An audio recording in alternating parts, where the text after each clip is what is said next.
Somos privilegiados por tener la oportunidad de recibir varios científicos, incluso algunos bastante conocidos, que vienen al Museo de la Creación. Podemos conversar bastante y realmente queremos que vengan a visitarnos. Que vengan, conversen con los científicos de nuestro equipo y quién sabe permitir que reflexionen, así como yo lo hice hace unos 40 años. Yo era un fiel evolucionista, pero al analizar los dos lados de la moneda de forma bastante cuidadosa, pude concluir con mis tempranos 17 años de edad que el libro de Génesis era verdaderamente un libro histórico, confiable y lógico. Mientras que la teoría evolucionista que yo tanto defendía no conseguía explicar, por ejemplo, la increíble complejidad del universo que vemos hoy. Realmente el universo muestra las huellas de un gran creador. Ya los cristianos que nos visitan, notamos que salen con su fe renovada. Ellos vienen al museo y encuentran respuestas a preguntas como ¿por qué Dios permitió la muerte y el sufrimiento? ¿Los dinosaurios realmente existieron? ¿El flechado radiométrico es confiable? Entonces, al venir aquí, se deparan con respuestas con base científica y también bíblica, lo que les renueva la fe y los motiva a compartir esto con otras personas.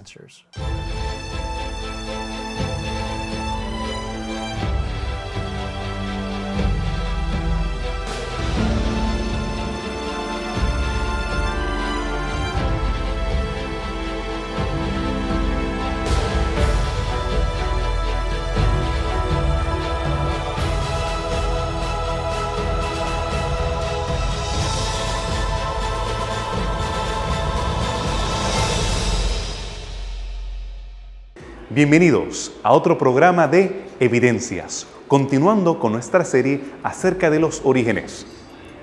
Los historiadores hablan acerca de periodos prehistóricos, aquellos periodos en los cuales no tenemos registros o anales escritos. ¿Qué en cuanto a esos tiempos?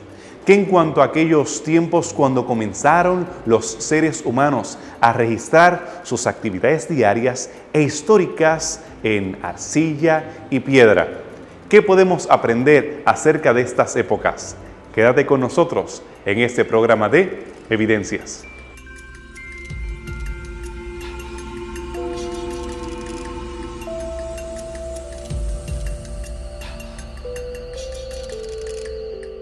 La ciencia naturalista cree en el surgimiento de lo que ellos llamaron originalmente los australopitecos. Esos fueron los anteriores al Homo erectus. Y de australopitecos, entonces viene el Homo erectus, que ya es el hombre que camina derecho. Y de ahí pasamos al Homo sapiens, que es ya el hombre inteligente, ¿verdad? El hombre sabio que podía trabajar con las cosas de la tierra y podía desenvolverse. Los naturalistas indican que el australopiteco sería la primera especie que llegó a migrar para dar las otras formas y que en raíz a eso surgieron las diferentes razas humanas. La aparición del Homo sapiens se establece que fue en África y hay una línea de evidencia genética que es lo que se llama el DNA mitocondrial. Las mitocondrias es un organelo que encontramos en la célula, pero cuando un individuo nuevo se va a producir por la unión de un óvulo y un espermatozoide, las mitocondrias que trae el espermatozoide se quedan fuera del óvulo. Por lo tanto, las mitocondrias de origen paterno no entran dentro del óvulo. Las mitocondrias de origen materno, que es de donde proviene el óvulo, son las únicas que el nuevo individuo entonces incorporará en sus células. Así que mirándolo de esa manera, se ha logrado trazar el origen del DNA mitocondrial a un lugar en África. De la misma manera, estudios genéticos del cromosoma Y.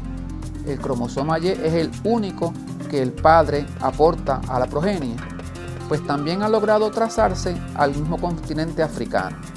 Estamos hablando de unos 200.000 o 100.000 años atrás. Existen otros naturalistas que contradicen este hecho, indicando que las razas humanas no tendrían una única origen, sino otras raíces de otros simios transformados en hombres.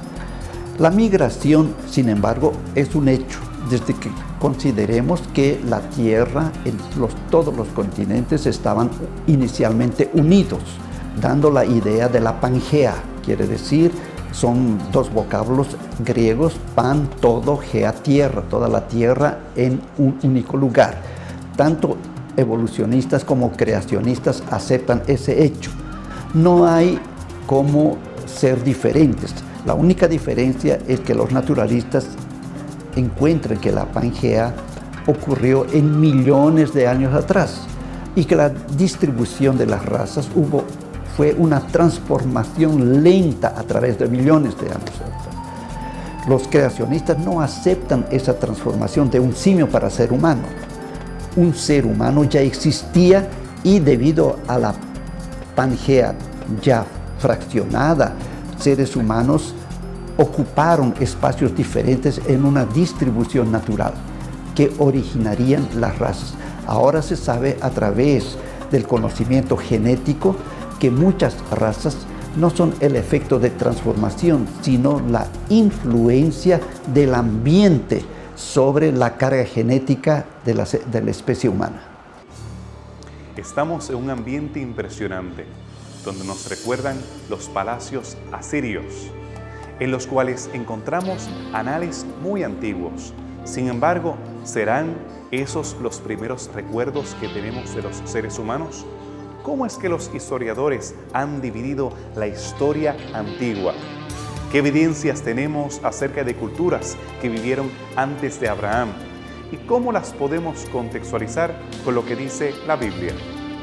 Periodo neolítico, estamos hablando de alrededor de 10.000 años antes de Cristo, cuando el ser humano está dependiendo exclusivamente del uso de la piedra para hacer sus objetos, sus herramientas, como la flecha, los artículos que necesitaba para la cocina y prepararse los alimentos y todo esto. La terminología de periodo neolítico es hipotético. O sea, se observa instrumentos realizados con mucho cuidado, la piedra pulida. Sin embargo, ese hecho no determina un periodo cronológico, determina un momento en la cultura, porque hoy mismo existen pueblos que utilizan herramientas muy rústicas, diríamos de piedra rústica y otros de piedra neolítica. No están viviendo ellos en millones de años atrás, en miles de años atrás. Sin embargo, utilizando esa nomenclatura, los naturalistas indican que el periodo neolítico surgió más o menos de 10.000 antes de Cristo a 4.000 antes de Cristo. Ese periodo, las personas comenzaron a realizar instrumentos más elaborados, ya no eran más nómados, comenzaron a ser sedentarios, formaron algunas comunidades y se dedicaron al cultivo de algunas plantas y también al cuidado de animales. En el periodo neolítico tenemos antiguas poblaciones como Urnamu, y se está hablando de poblaciones 7.000 años antes de Cristo y algunos hablan de 40.000 años antes de Cristo. Desde luego, esto es algo que los arqueólogos pueden discutir con más claridad. Tenemos también Lagash, otra población bien antigua en el territorio de Mesopotamia. Supuestamente vienen todas de las tribus hititas y las tribus sumerias y las tribus acadias, que emigran para la zona de Mesopotamia en un periodo bien remoto, anterior a la época de los patriarcas que nosotros conocemos a través de la Biblia.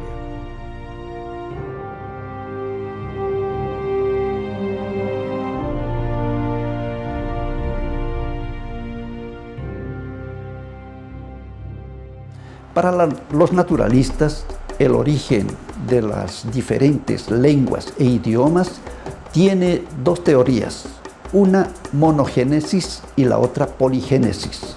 La monogénesis, los idiomas tendrían un origen en África, y de África, con la distribución de las especies, habría ocurrido los otros idiomas. Hay una crítica a ese respecto. Si el origen de las lenguas fue en África, el número de fonemas de voces tendría que ser reducido, y a manera que se alejan de África, el número de fonemas de voces sería aumentado. Con muchas lenguas ocurre lo contrario. El número de fonemas en la parte de África es mayor y menor en las partes diversificadas. O sea, no puede haber ocurrido eso con un proceso evolutivo. Para los creacionistas, el origen de las lenguas es diferente, en un evento relatado en la Biblia.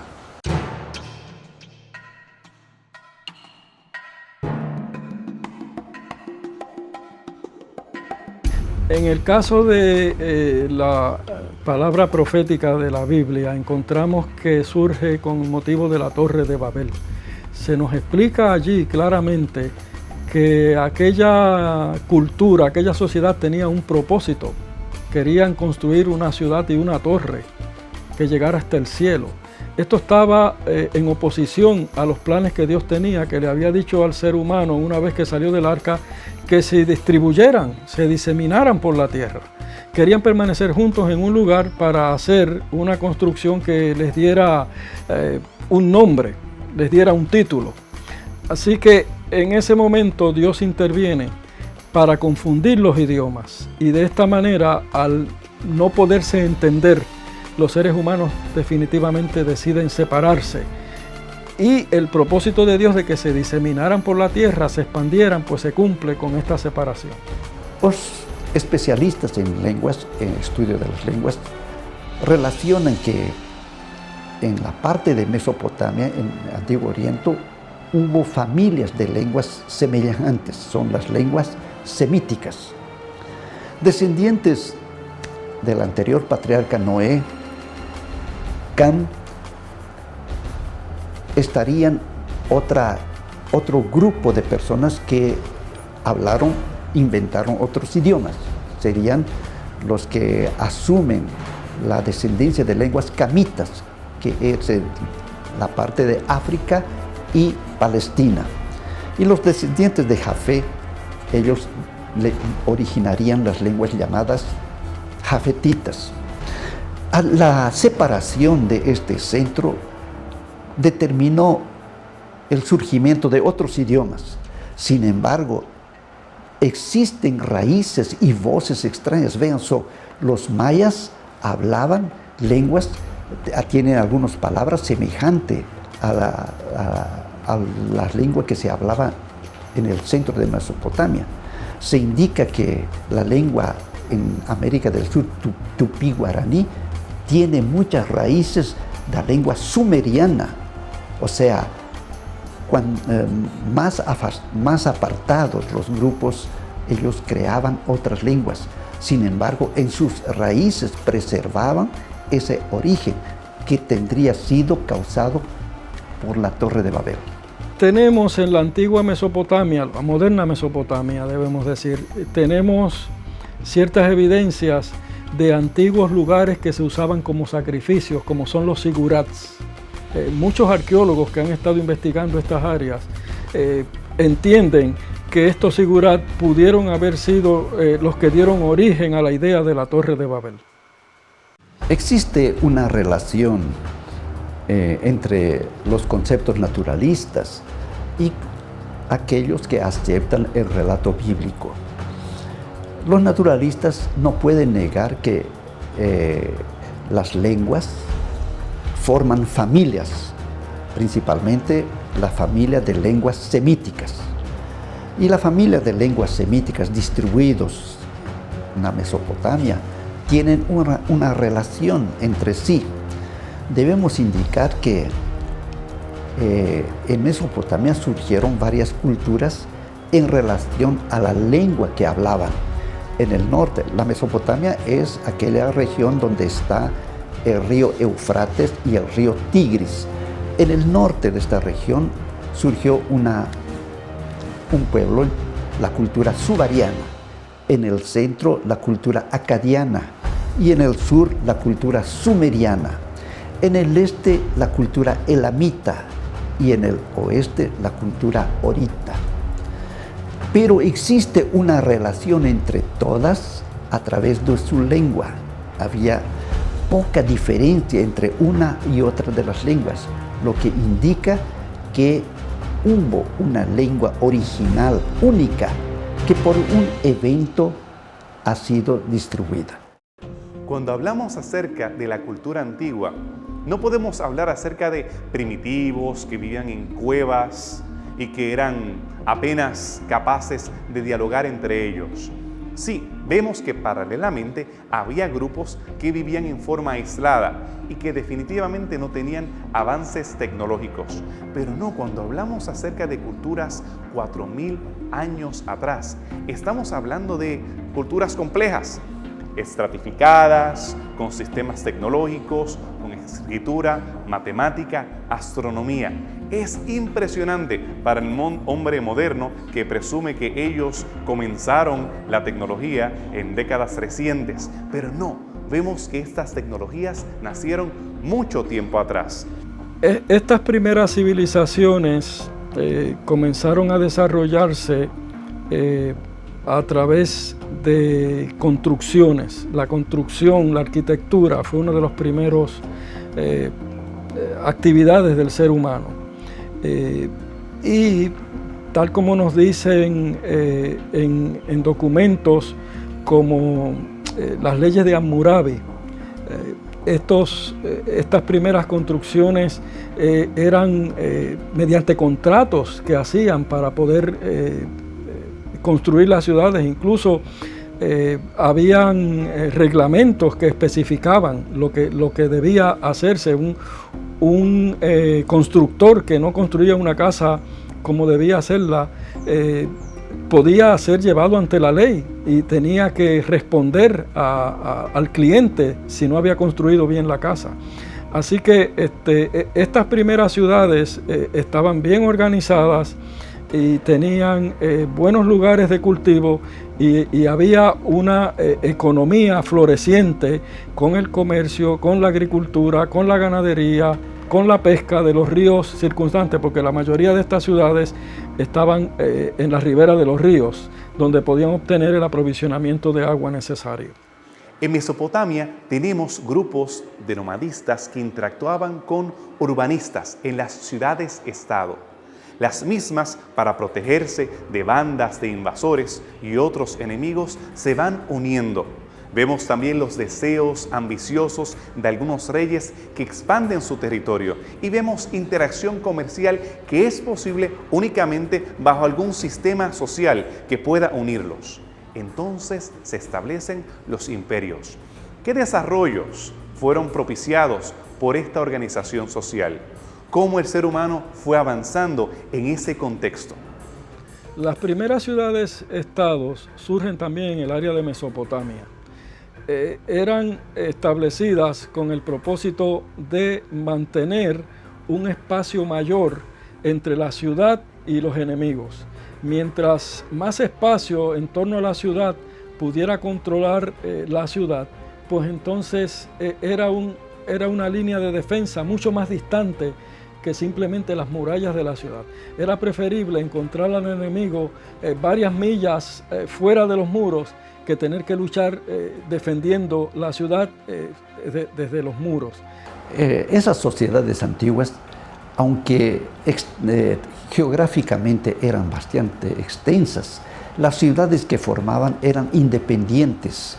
Cada una ciudad tenía su gobierno propio, una organización político-social independiente, a pesar que vivían en una gran región. Veamos solamente los sumerios.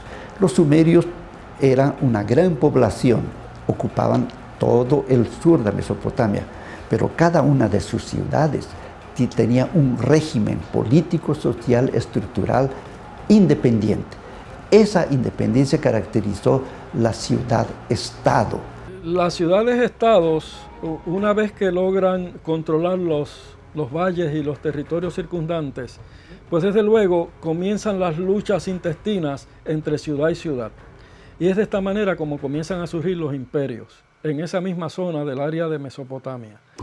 En el caso de Mesopotamia no tenemos abundancia de piedras, por lo tanto ellos utilizaban el barro para sus construcciones. Barro que en algunas ocasiones era mezclado con paja, era puesto en el sol para ser endurecido y en algunas raras ocasiones también se utilizaban hornos los cuales permitían que este barro en ladrillos se preservara por mucho tiempo.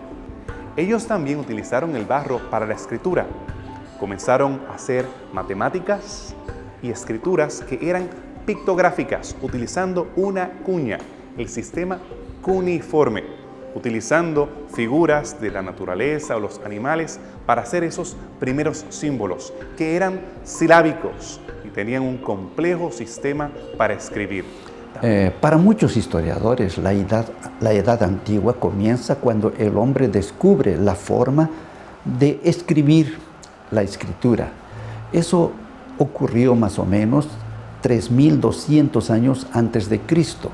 Existen vestigios arqueológicos de escritura en Mesopotamia, escritos en cuneiforme y también en jeroglífico en Egipto. Cuando existe escritura, comienza la verdadera historia. Antes de haber escritura es la prehistoria. El surgimiento de la escritura es de suma importancia porque contribuyó a la preservación de documentos. Originalmente la escritura comenzó a servir para poder datar la producción agrícola. Por ejemplo, cuánto se ha producido este año, cuánto se ha producido el siguiente, y las ciudades mantenían documentos en tablas de piedra, ¿verdad?, en escritura cuneiforme y en escritura jeroglífica, mantenían documentos de sus actividades. También la escritura iba a servir para mantener las gestas que realizaban los monarcas de estas ciudades, las guerras contra otras ciudades, inundaciones de los ríos, y todo esto contribuyó para la preservación de documentos en antiguas bibliotecas como las asirias, las bibliotecas de Asurbanipal y otras de aquellos años. Tenemos que en el Medio Oriente el acadio se llegó a usar como lengua franca, lo que significa que aún en Egipto, en toda la fértil creciente, esas ciudades-estado de Siria y Palestina, tan lejos como Anatolia, donde había algunas de esas colonias asirias, y en Mesopotamia, se podía entender el mismo lenguaje, porque la correspondencia se utilizaba a través de esas tablillas de arcilla de un lado hasta el otro. Aparte de ellos compartir la literatura legal, ellos compartían la literatura religiosa, y con ella tradiciones que se fueron dispersando a través de estos pueblos e imperios. Ellos escribían de maneras similares a los dioses. Un dios padre, tenemos una diosa para la guerra, tenemos dioses pequeños para diferentes aspectos de la vida cotidiana. Y lo vemos así a través del Cercano Oriente, la veneración del sol, la veneración de la luna.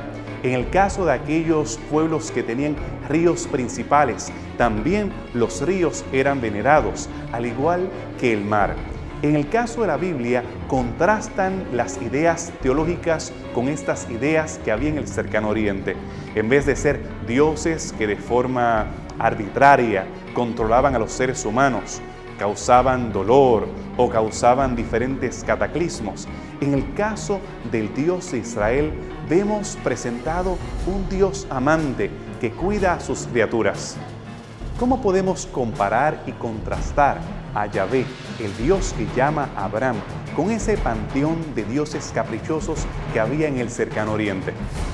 Gracias a ese conocimiento de la religiosidad de los pueblos antiguos, podemos saber que en esta ciudad-estado llamado Ur de los caldeos, había una preferencia al politeísmo, varios dioses, y tal vez no conocían ni siquiera el nombre del Dios Jehová.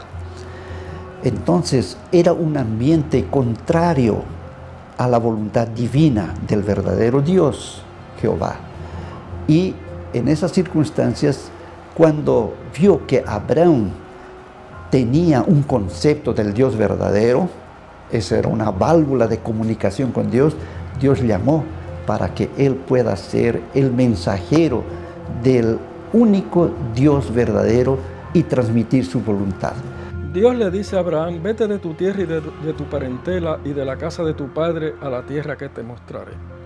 Sin lugar a dudas que Dios toma a Abraham de un contexto idólatra. Abraham estaba rodeado en Ur de los Caldeos de una cultura, una sociedad dedicada a la adoración de dioses falsos. Y Dios llama a Abraham como alguien que había mantenido el conocimiento de Dios y que había venido en la tradición desde Noé, ¿verdad? Porque según la evidencia arqueológica, Sem, el hijo de Noé, vivió hasta que Abraham tenía ya sobre los 100 años. De manera que el conocimiento de Dios vino directamente a través de los patriarcas, pasando de uno a otro, y de esta manera se fue diseminando hasta nosotros hoy. Así que Dios llama a Abraham de aquella cultura para tenerlo como un pueblo aparte. Una de las características principales del pueblo de Dios es que Dios quería que su pueblo fuera santo. Santo significa apartado, separado. Así que Abraham es apartado para que pueda cumplir el propósito que Dios tiene para él y para su pueblo. Lejos de nosotros tener hombres viviendo en cavernas hace 4000 años atrás, hemos visto evidencias de complejas civilizaciones y culturas que tenían sistemas legales, sistemas jurídicos, sistemas religiosos que llegan hasta nuestros días.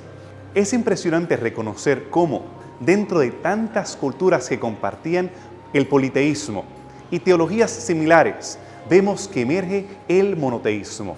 Un solo Dios que llama a Abraham con una misión, con un propósito, y se hace revelar no solamente a través de la naturaleza, sino a través de la Biblia. Entonces es la Biblia una fuente confiable para nosotros tener información acerca del pasado. No solamente del pasado, sino del presente y del futuro. Te invito a que me escribas en nuestro blog o en nuestro correo electrónico. Puedes solicitar los estudios bíblicos que serán enviados de forma gratuita. Esperamos que a través de esta serie de estudios tú hayas tenido la oportunidad de ver que la Biblia sí tiene razón de ser, que podemos dialogar, que podemos interactuar, de que Dios quiere que utilices tus neuronas al máximo. Sin embargo, te debo admitir que no ha sido mi experiencia excavando en el Medio Oriente, encontrando piedras y huesos, lo que ha transformado mi vida. Ha sido aceptando a Jesús como mi Salvador personal, lo que realmente me ha dado paz y seguridad. Habiendo sido impresionados por la creación de Dios, estando aquí en el Museo de la Creación, nos despedimos de ustedes. Esto fue Evidencias.